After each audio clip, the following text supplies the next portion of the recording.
tema interessante, educação contra a deforma administrativa, né, que a gente também pode inverter um pouco, né, não muda muito sentido, mas dá para inverter bem, né, essa reforma administrativa contra a educação, contra o serviço público de modo geral e contra todos aqueles que usufruem do serviço, desse serviço. Então, meu nome é Jorge, sou professor de filosofia no IFRN, também sou doutor em filosofia pela UFRN, né? Hoje estou na coordenação geral do Sinasef, junto com um grupo de mais 9 amigos e amigas, né? E a gente está aqui nessa luta porque minha formação, como vocês observaram quando eu disse, ela foi toda na escola pública. Então, sem a escola pública, eu provavelmente estaria lá numa pedreira no interior de Sergipe. Então, minha formação é pública e eu defendo o serviço público. Bom, então, por tudo isso aí que nosso amigo Zagallo trouxe, né, o que é que a gente pode fazer? Qual é a nossa postura diante do mundo que se apresenta à nossa frente? Eu tenho 2 pontos só para tratar, né, que Zagallo já abordou, né, mas eu ainda vou frisar alguns detalhes. Né. Zagallo não destacou, mas eu gostaria que destacar, que é a questão do tão famoso, né, do tão falado privilégio do serviço público, do servidor público. Né. E o outro é a tão mal entendida estabilidade. E aí Zagallo até destacou a questão legal, a questão de ferir, né, da legalidade em derrubar, que estão tentando aí para derrubar essa estabilidade. Né? Então, primeiro é o privilégio. E aí eu pergunto, que privilégio? Imagine só, se você chega em uma escola, vamos dizer assim, na sala de aula, não, na sala dos professores, não precisa nem ir para a sala de aula, vá à sala dos professores. E aí você encontra lá um lugar fechado, quente, e às vezes com aquele ventilador de teto, teco, com cadeiras, aquelas cadeiras duras de madeira, e às vezes ainda toda lascada, para o professor se sentar no seu intervalo ou conversar com os demais. Você acha isto um privilégio? Me diga, você acha que isto é um privilégio? E quantas escolas você não conhece que tem essa situação? E nos casos federais? E eu estou falando isso só de escola. E vamos para os hospitais. Visita o Valfredo Gugel. Então, um enfermeiro lá no Valfredo Gugel, por exemplo. Você acha ali que ele é um privilegiado? Principalmente diante dessa pandemia? E nos casos federais, vamos aí voltar a esse ponto. Você acha que quem ralou a vida toda estudando, fazendo mestrado, doutorado, às vezes passando fome em nome do estudo, em nome de acreditar no estudo como aquele que pode conceder uma vida melhor ao mais necessitado. E aí essa pessoa vai lá, rala, estuda, e ainda estuda mais ainda para passar no concurso público federal. Depois de abdicar de muitas coisas na sua vida, você acha que esta pessoa é um privilegiado? Você ainda acha isso? Eu digo, estas pessoas não são privilegiadas. Não são. Não se enganem. Não são privilegiadas. E você, no fundo, sabe disso. Elas estão com cortes em seus salários. Elas estão com congelamentos até 2036. E quem sabe se até mais. E ainda, elas não estão soltas no serviço público. Existe toda uma lei que lhes dá a obrigação de exercer o seu trabalho lá fielmente. Mesmo diante de tanta crueldade, mesmo diante de tanta mentira, mesmo diante de quando ela vai para o trabalho, eu vou ligar o rádio lá e ter a rádio falando mal do servidor público. Isto é privilégio? Nunca que isto é privilégio. E ainda, gente, tem a falta de investimento. A falta de investimento nas estruturas físicas desses lugares. Dos lugares que essas pessoas trabalham. E nos casos que as estruturas físicas ainda são mais ou menos, né, são melhores, o que é que está acontecendo? Agora há pouco, meu amigo também do Sinasef, professor Léo, falou na TV legislativa das dificuldades orçamentárias nos gastos com a educação. O professor do IFRN, reitor do IFRN, professor Anóbio, mostrou as preocupações que ele está, porque o IFRN está para fechar devido aos cortes na educação. O professor da UFRN, o reitor da UFRN, destacou lá o corte de 60% comparado. Então, e aí o servidor tem que estar nesse lugar, vendo isso tudo passando. Essas pessoas, elas não são privilegiadas.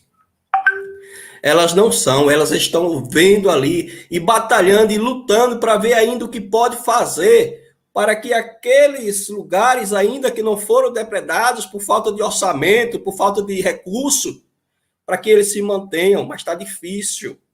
Está difícil. Isto é o que alguns chamam por aí de ser privilegiado. E agora pense direito, quem é que é realmente o privilegiado disso tudo? Vocês já pararam para pensar nisso? Quem é realmente o privilegiado?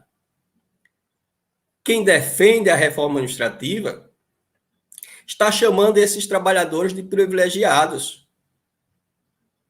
Mas eles não dizem de modo algum quem é que realmente irá receber os privilégios, olhe, em reais, que deixarão de ser investidos na educação, que deixarão de ser investidos na saúde, que já não estão mais sendo investidos no serviço público.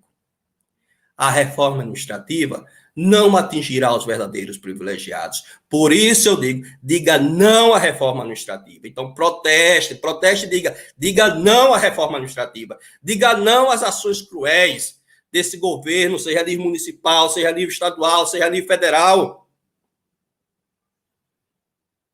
Diga não. Vá para a rua e diga não. E agora eu entro no outro ponto, que é o ponto da estabilidade. Olha, a gente vê por aí que empresas fecham. E eu pergunto, e esses trabalhadores dessas empresas, o que é que acontece? E os serviços que eram prestados por essas empresas, o que é que acontece? E se essas empresas fecharem, sair da cidade, o que é que deixam de presente? E quem é que irá reclamar disso? Quem irá reclamar, por exemplo, imaginemos aqui uma situação hipotética, de um aterro sanitário, que fecha as portas e mesmo que fique cuidando por um tempo daquelas toneladas de lixo que foi colocado debaixo do solo, um dia a empresa vai embora. Um dia vai deixar de fazer a manutenção. E quem é que vai ficar com esse presente? É você, na sua cidade, ou na cidade de onde tem esse aterro. Quem poderia reclamar? Você, trabalhador. Ou seria mais fácil o servidor público que está vendo o que acontece? E pior ainda, se tudo tiver arrumadinho, né, lá na prefeitura, ou a nível de governo estadual, ou a nível de governo federal, através de deputados, através de ministros. Então, quem é que vai denunciar? Se o servidor que estiver ciente e lá tem as provas em sua mão, porque está acompanhando tudo aquilo, não consegue nem mesmo fazer uma denúncia.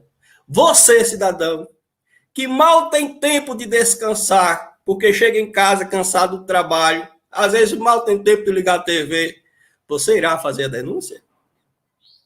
Como? Mesmo que queira, se não tem as provas. Quem que tem as provas ali na mão é que poderia denunciar. E que muitas vezes não faz essa denúncia por toda uma pressão que existe em torno dele. Então imagine, não faz por medo. Se hoje já deve ter esses casos assim, imagine com a quebra da estabilidade. Como é que quem vê o que acontece de perverso pelos gestores poderão reclamar? Não poderão. Se reclamarem, o que que acontece? Pense nisso. O que é que você acha que acontece? Bom, então, volta aqui um pouquinho atrás, nas condições de trabalho. E aí eu trago, você se sentiria motivado a trabalhar, sabendo que o seu patrão não está nem aí para as suas condições de trabalho? Bom, se você aceita, é por gostar ou porque não pode reclamar de nenhum modo. Não pode. Então, o professor, o enfermeiro que é contratado, consegue reclamar do seu patrão gestor, como a reforma administrativa quer colocar, um patrão gestor ou um gestor patrão que está fazendo coisa errada sem ser demitido? Ou sem sofrer ameaça de quebra de contrato, uma vez que você não tem mais a estabilidade? E ainda, caso um servidor enfrente um patrão, esse novo servidor que está para chegar aí com a reforma administrativa, se a gente deixar passar. Então, se ele enfrentar o patrão, o gestor, e chegar a ser demitido, como é que fica a situação dele? Sabendo que seu patrão gestor, tem contratos com empresas, né, arrumadinhos nas licitações. Imagine só essas situações. Se hoje é ainda difícil fazer a denúncia, imagine sem estabilidade. Imagine isso. Então, a reforma administrativa, tenha certeza, ela colocará aquele que presta o serviço diretamente a quem mais necessita, sob o temor de ser demitido por não agradar seu gestor, que será um tipo pior de patrão. Então, a estabilidade, ela é solução. Ela é solução, entenda isso. Estabilidade em conjunto com a consciência de reclamar e denunciar, de protestar. Aí você fala, tem servidor que faz vista grossa ao trabalho, e aí eu pergunto, em que lugar que não tem? Em que lugar que não tem? Você que não é servidor, lembre-se de seus colegas aí, lembre-se até de você mesmo, talvez. O servidor, mesmo tendo justificativas para fazer vista grossa, se é que tenha, o servidor é obrigado a prestar um bom serviço. Está na lei hoje em dia. Ele é obrigado a prestar esse bom serviço. Se ele não presta um bom serviço, e você sabe disto, e nem conversa com ele, nem reclama, nem procura nas instâncias superiores para fazer reclamação, então, meu cidadão brasileiro, minha cidadã, você que se acostumou em deixar os outros resolver os problemas deste país. Aí você é culpado? Como? Você provavelmente foi fruto de uma história de sofrimento. Uma história pessoal de sofrimento, regada por anos e anos de sucateamento das escolas, dos hospitais, de sucateamento do serviço que você foi lá para ser atendido. E aí, você é nada mais do que alguém que está levado por toda essa depredação do serviço público, a depredação de sua consciência foi feita também. Se as coisas são do jeito que são, ou seja, se você, cidadão, não tem forças de fiscalizar e denunciar, não pense que é diferente com o servidor hoje em dia. Muitas vezes ele silencia e deixa a coisa passar por medo do gestor, por medo de perseguição dentro da instituição. E olha, é porque tem estabilidade. Imagine sem essa tal estabilidade. Então, em defesa da estabilidade, proteste, e eu vou repetir, proteste e diga não. Diga não à reforma administrativa. Diga não às ações cruéis desse governo que estão aparecendo por aí. Essas ações estão sendo passadas também nas prefeituras, em alguns estados e a nível federal. Diga não.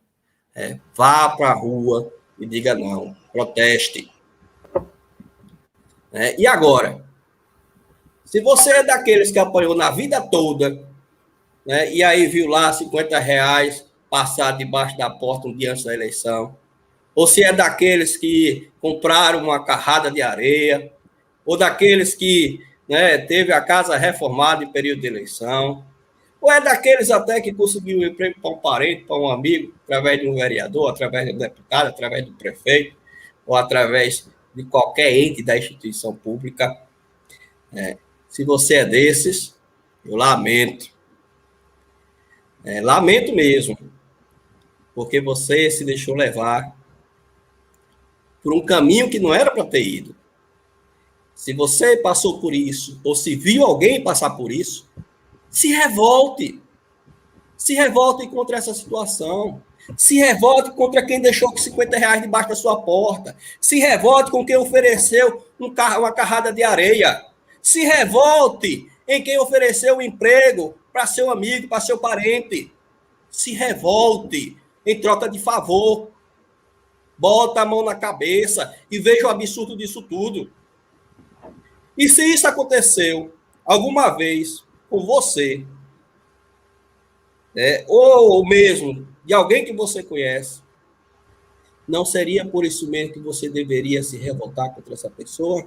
Deixa esse questionamento. Por isso, diga não a essa reforma administrativa, porque essa reforma administrativa vai trazer mais ainda essa condição de apadrinhamento. Zagallo bem destacou isso. Então, para você que é servidor, e muitos aí de servidores, colegas, né, a nível do Brasil, se você que é servidor, e por algum deslize na vida de ser servidor, cometeu um dos erros, foi julgado administrativamente, mesmo pelos meios legais, mas seu gestor foi lá, arquivou seu processo, deu um jeitinho, e aí você ficou, como diz a história, com o rabo preso. Desculpa a expressão. Você acha isto certo? Você acha que mais servidores devem ter medo de denunciar a letargia da administração pública, o descaso no atendimento à população e outros danos só porque você está protegido, controlado e assediado? Ou até mesmo porque você recebeu um cargo de confiança e muitas das vezes só recebendo o dinheirinho sem ir trabalhar? A gente ouve essas conversas por aí. Você sabe que isso não está certo. Você sabe disso. E você quer essa situação para os servidores que vêm por aí? Não. Não. Você está nessa condição porque não tem outro jeito. Você acha que não tem outro jeito. Se for do IFRN, procura o Sinasef. Então, gente, bota a mão na cabeça e veja o absurdo. A reforma administrativa vai legalizar o aumento de gente silenciada, como muitos que já estão. Mas muitos de hoje que estão não são licenciados por ordem da lei. Muito pelo contrário. A lei obriga que a pessoa, que o servidor não seja omisso. E no caso do servidor público federal, todos sabem, todos os servidores públicos federais sabem muito bem, que existe um código de ética que é muito claro quando diz assim, vou abrir aspas aqui, resistir a todas as pressões de superiores hierárquicos, de contratantes, interessados e outros que visem obter quaisquer favores, benesses ou vantagens indevidas em decorrência de suas ações imorais, ilegais ou aéticas e denunciá-las. Desse modo, sem se curvar, o servidor zelará pelo serviço prestado pelo Estado. Ele estará zelando pelo Estado. Ele não pode, de forma alguma, se omitir. Se ele souber de alguma podridão, ele tem que denunciar. Ele tem. Está definido em lei. Mas sem a estabilidade, hein? Sem a estabilidade, como é que fica? Sem a estabilidade, imagine só. Sem a estabilidade, sem os critérios legais de proteção do servidor, que serão retirados pela reforma administrativa, o silenciamento substituirá legalmente o poder de denunciar. E com isso, o silenciamento estará legalizado na lei.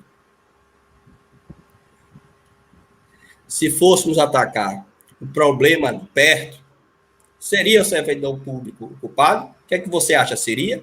Você sabe que não.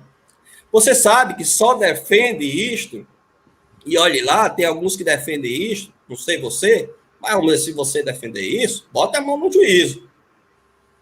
Né? Porque talvez tenha se acostumado a pensar que política e futebol é a mesma coisa, mas não são. Torcer por um time não é torcer por um partido político, ou até mesmo por um político, por um político.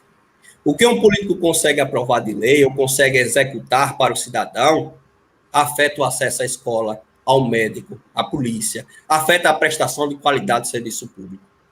Mesmo que você pense, esses serviços já são precários.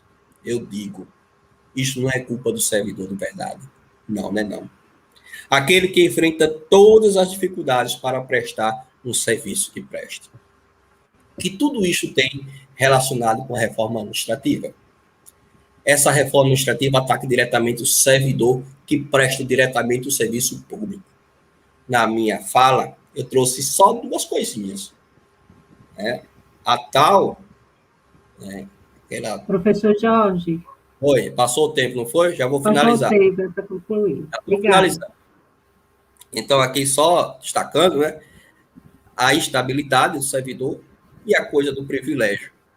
Então, gente, essa reforma administrativa, ela traz a instabilidade do servidor público, uma instabilidade que aumentará mais ainda as dificuldades do serviço prestado. Se você me perguntar, e pode piorar, lembre-se, sempre pode ficar pior nesse governo. E a reforma administrativa vem para piorar. Por isso, diga, proteste e diga. Diga não. Diga não à reforma administrativa e diga não a esse governo que está aí sucateando todo o serviço público. Muito obrigado.